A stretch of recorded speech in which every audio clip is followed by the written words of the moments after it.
Saturday's tanker truck explosion in Windthorst was simply a tragic accident that claimed the life of a man who had just moved to Wichita Falls. The Archer County Sheriff's Office was called to Joe's Quick Stop on US 281 around 1:30 p.m.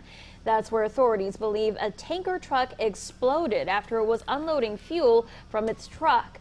The driver of the tanker truck did not survive and was pronounced dead at the scene at 2:30 p.m.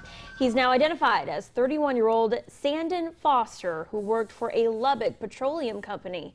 Archer County Chief Deputy Simon Dwyer believes Foster is from the Lubbock area, and again, he just moved to Wichita Falls.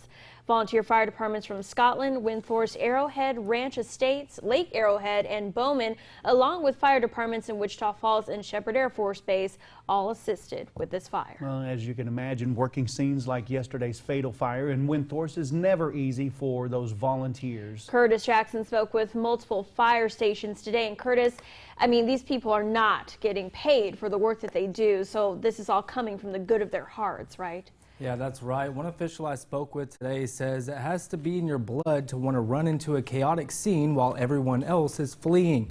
Assistant Fire Chief Brent Hemme says arriving on a scene where there were lives lost is never an easy task.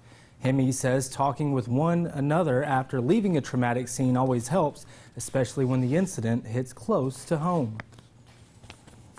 You know, such a small town here, you know everybody almost, and you know, just here about a month ago we had a real bad one that hit pretty close to home, and you just got to deal with it and you go about your day. But I don't know, it's just it gets pretty tough sometimes.